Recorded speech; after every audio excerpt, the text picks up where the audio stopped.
हर हर महादेव। दोस्तों, आप सुन रहे थे मेरे साथ मनमर्जियां भाग 50।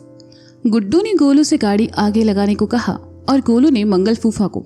अब मंगल फूफा ठहरे कद में छोटे, वो गाड़ी में तो जा बैठे, लेकिन गाड़ी स्टार्ट भी कर ली और आगे भी बढ़ा दी, लेकिन पैर ब्रेक तक नहीं पहुंच पाया और गाड़ी जाकर टकराई सीधा सामने खड़े ट्रक से। जैसे ही गाड़ी ट्रक से टकराई, एक तेज आवाज गुड्डू और गोलू के कानों में पड़ी। गुड्डू ने आंखें खोली और गाड़ी की तरफ भागा। पीछे पीछे गोलू भी भाग कर आया और देखा कि गाड़ी सामने ट्रक में जा लगी है। गुड्डू ने देखा तो उसका दिल ही बैठ गया। अगले ही पल गोलू उसके बगल में आया और कहा, गुड्डू भैया बच गए, गाड़ी सही सलामत है। गुड्डू ने जब गोलू की आवाज सुनी तो हैरानी से उसकी तरफ देखा और कहा, तुम ही आओ तो फिर गाड़ी कौन चला रहा है? गाड़ी तो मंगल फूफा चला रहे हैं, गोलू ने कहा। गुड्डू ने उसे एक चपत मारकर गाड़ी की तरफ धकेलते हुए कहा, अबे हम तुमसे कहे थे, तुम साले मंगल फूफा को संभला दिए। गुड्डू से चपत खाकर गोलू गाड़ी के पास चला आया। ट्रक वाले ने अपने ट्रक को आगे लिया तो गोलू की नजर पड़ी गाड़ी की दोनों हेडलाइट पर, जो कि टूटकर लटक चुकी थी। ये देखकर गोलू का दिल बैठ गया। तब तक गुड्डू भी वहां चला आया और जैसे इसने गाड़ी की टूटी हुई हेडलाइट को देखा, उसका चेहरा गुस्से से लाल हो उठा। उसने गोलू को वही गाड़ी के डैशबोर्ड पर पटका और दोनों हाथों से उसका गला दबाते हुए कहा, क्या कहे थे तुम कि गाड़ी सही सलामत है? जे है सलामत। साले तुम दोनों साथ में रहे ना तो जी गाड़ी चलकर नहीं बल्कि बोरे में भर कर ले जानी पड़ेगी हमें। पहले फ्रंट का शीशा तोड़ा, फिर खिड़की का शीशा तोड़ा और अब जे हेडलाइट फूट दी। अबे जे गाड़ी को सही सलामत चंदौली पहुंचने दोगे कि नहीं तुम लोग? गुड्डू और गोलू को उलझा देखकर मंगल फूफा ने गाड़ी का दरवाजा खोला और बाहर आए और गुड्डू को रोकते हुए कहा, अरे गुड्डू छोड़ो उसे, क्या कर रहे हो? अरे वो मर जाएगा। मंगल फूफा की बात सुनकर गुड्डू और चिढ़ गया और गोलू का गला छोड़कर उनके सामने आकर कहा, वो ना ही मरेगा, वो साला हमको साथ लेके मरेगा। साला एक तो भाड़े की गाड़ी है, उसकी भी ऐसी तैसी करने में लगे हो आप दोनों। हमें ये बताओ गाड़ी चलाने को किसने कहा आपसे? गोलू तब तक खांसते हुए गुड्डू के पास चला आया और कहा, अरे भैया गाड़ी चलाने के लिए तो हम ही कह रहे जैसे।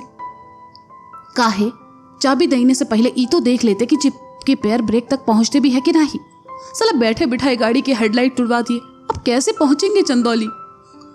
गुड्डू ने रुआसा होकर कहा, अरे गुड्डू भैया चिंता काहे कर रहे हैं, शीशे के साथ साथ हेडलाइट भी लगवा लेंगे, गोलू ने बेपरवाही से कहा। गुड्डू ने सुना तो गोलू की तरफ पलटा और कहा, हाँ हाँ, तुम्हारे पिताजी कानपुर में मैकेनिक जो लगे हैं, घूसा मार के नाक तोड़ देंगे समझे। एक तो इतना बड़ा नुकसान कर दिए रहे हो और ऊपर से बख्याती कर रहे हो। राजा महाराजा के खानदान से नहीं हो बेटा कि हमारे मांगने पे बाप नोटों की गड्डी उछाल देगा। उनको पता चला ना तो पहले दुकान बंद करवाएंगे, फिर पटक के मारेंगे दोनों को। गुड्डू की फटकार सुनकर गोलू तो चुपचाप पीछे हट गया। गुड्डू पलटा, मंगल फूफा की तरफ देखा और कहा, और आपको क्या जरूरत थी गाड़ी चलाने की? वो गोलू हमसे कह रहा तो हम सोचे। मंगल फूफा ने इतना ही कहा कि गुड्डू ने उनकी बात बीच में काट कर कहा, तो आप सोचे कि गाड़ी की माँ बहन एक कर ही दो। अरे वो तो साला मंदबुद्धि है, आप भी अपनी अकल का कानपुर में छोड़ कर आए हो। वो बोलेगा कुएं में कूद जाओ तो कूद जाओगे। कूदेंगे तो नहीं, पर झांक कर तो देख ही लेंगे, मंगल फूफा ने मासूमियत से कहा। गोलू ने सुना तो खुश होकर हवा में एक चुम्मा उछाला, मंगल फूफा की तरफ फेंका और कहा, वाह फूफा कब बात कहे हो। थैंक यू, मंगल फूफा ने खुश होकर कहा। आपके थैंक यू की बत्ती बनाकर ना। गुड्डू ने इतना ही कहा कि गोलू चिल्लाया, ए गुड्डू भैया क्या कर रहे हो यार, फैमिली स्टोरी है। गुड्डू पलटा और गोलू की गुद्दी पकड़कर गुस्से से कहा, हाँ तो हमको भी पता है कि फैमिली स्टोरी है, साले पहले पूरी बात सुन लिया करो, पहले ही चिल्लाना शुरू कर देते हो। गुड्डू भैया का इलेक्शन में खड़े हो का? अरे तो फिर क्या कह रहे थे आप? गोलू ने कहा। अरे भाई तुम अपनी बात पूरी करो ना, बहुत ही कंफ्यूजन है यार, मंगल फूफा ने गुड्डू के सामने आकर कहा। तो गुड्डू ने गोलू को साइड किया और मंगल फूफा से कहा, हम कह रहे हैं आपकी थैंक यू की बत्ती बनाकर दिया जलाइए और पूजा कीजिए अपने गोलू महाराज की। ये गाड़ी से चंदौलिया हम आप अकेले जाएंगे। अरे तो फिर हम कैसे आएंगे? गोलू ने तुनक कर कहा, अभी जो तुम्हारे मंगल फूफा थैंक यू दिए ना तुमको, ओमा पहिए लगाकर आ जाओ। कहते हुए गुड्डू गाड़ी की तरफ बढ़ गया। मंगल फूफा गोलू के पास आए और कहा, जी गुड्डू तो कुछ ज्यादा ही खिंच गया लगता है, अब क्या करें? अब बस एक ही रास्ता है, गोलू ने सोचते हुए कहा। कौन सा रास्ता? मंगल फूफा ने पूछा। अगले ही पल दोनों गुड्डू के पैरों में थे और उसका एक एक पैर पकड़कर धरती पर लेटे हुए थे। गुड्डू ना आगे बढ़ पा रहा था, ना ही उन दोनों से अपना पैर छुड़वा पा रहा था। गुड्डू के चेहरे पर खिंच के भाव आए थे। उसने गोलू को देखा और दांत पीसते हुए कहा, गोलू हमारा पैर छोड़ो।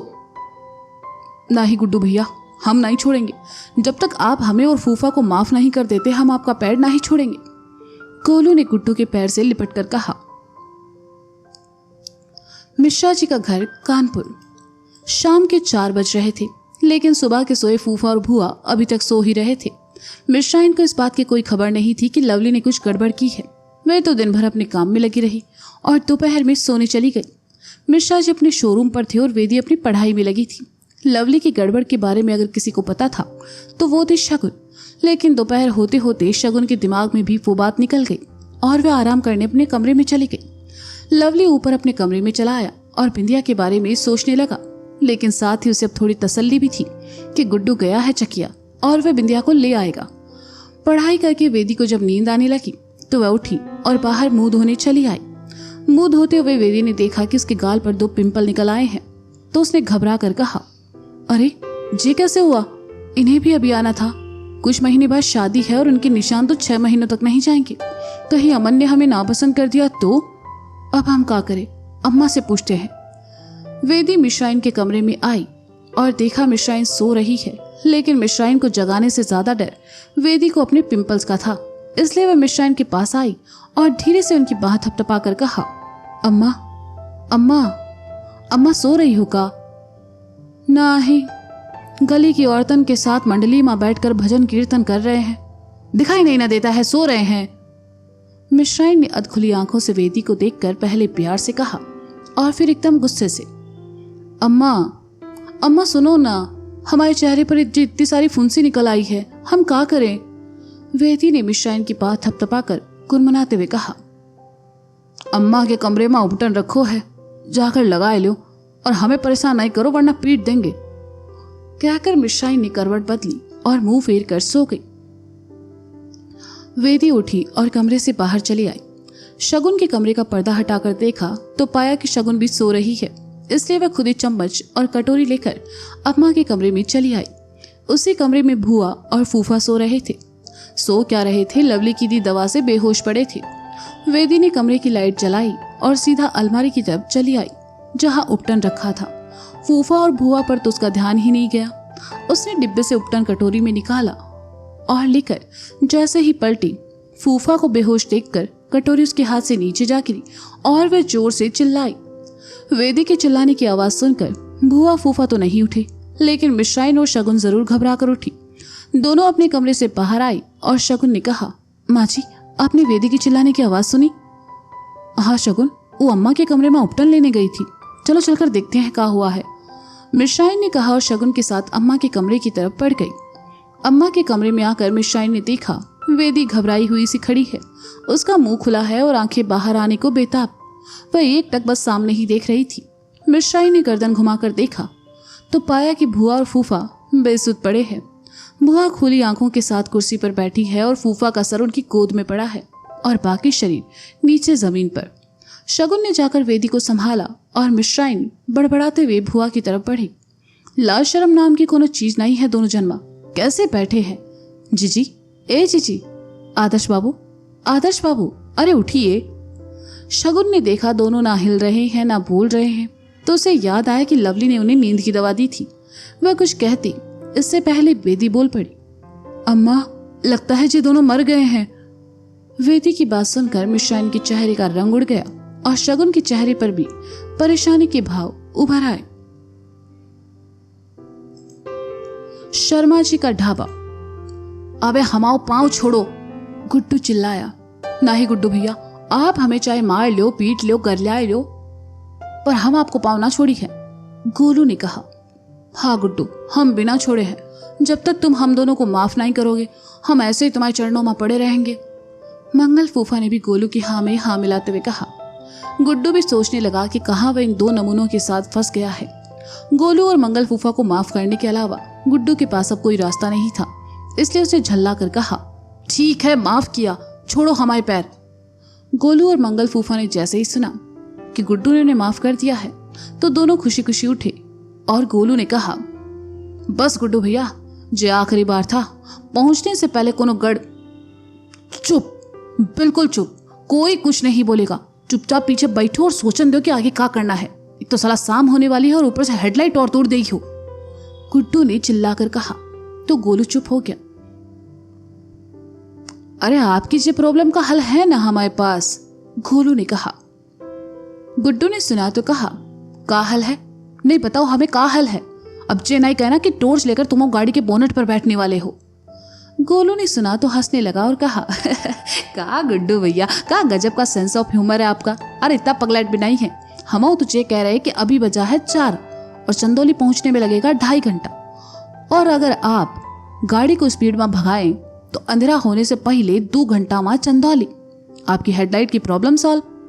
मंगल फूफा ने सुना तो खुश होकर गोलू को ऐसे देखा जैसे गोलू ने कोई बहुत बड़ी समस्या का हल दिया हो। गुड्डू ने सुना तो गोलू की तरफ देखकर कहा, जैसे घटिया आइडिया ना मिलो तुमको। जे सड़क पर गाड़ी को भगाएंगे ना तो गाड़ी सीधा पाताल में घुस जाएगी और हम तीनों ऊपर। तुम ना हम पे एक एहसान करो गोलू, अपना मुंह बंद रखो और जाकर गाड़ी में बैठो, हम देख लेंगे क्या करना है। गोलू ने सुना तो मुंह बनाया और मंगल फूफा की तरफ आकर धीरे से कहा, साला अच्छे टैलेंट के कोनो कदर ही नहीं है। गुड्डू के कानों में उसकी बात पड़ी तो गुड्डू ने कहा, पिंकिया को पटाने के अलावा और कोई अच्छा टैलेंट नहीं देखे हम तुम आओ। गोलू ने सुना तो गुड्डू को घूरने लगा और फिर गाड़ी का दरवाजा खोलकर मंगल फूफा के साथ अंदर जा बैठा। गुड्डू भी ड्राइवर सीट पर आया और गाड़ी स्टार्ट कर आगे बढ़ा दी। गुड्डू बगल वाली सीट अभी खाली थी। बिंदिया का घर चकिया। शादी के खिलाफ बिंदिया अब चुपचाप सभी रस्मों में शामिल हो रही थी। फिर दोपहर बाद मेहंदी लगवाने बैठ गई। मेहंदी लगाने वाली रूपा थी जो कि शादी से पहले यहाँ से वहां भागने में बिंदिया की मदद करने वाली थी। बिंदिया को शादी की रस्मों में शामिल होते देखकर मंगेश को लगा कि बिंदिया के सर से लवली के प्यार का भूत उतर चुका है, इसलिए वह भी बेफिक्र हो गया और लल्लन के पास चला आया, जो कि घर के पीछे वाली खाली जगह को देख रहा था जहाँ टेंट और मंडप लगना था। पास में हलवाई और उसके साथ शादी की मिठाइयों का काम चल रहा था। मंगेश आया और लल्लन से कहा, अरे भाई लल्लन, तुम तो सच में हमारे मेहमान बनकर यहीं बस गए।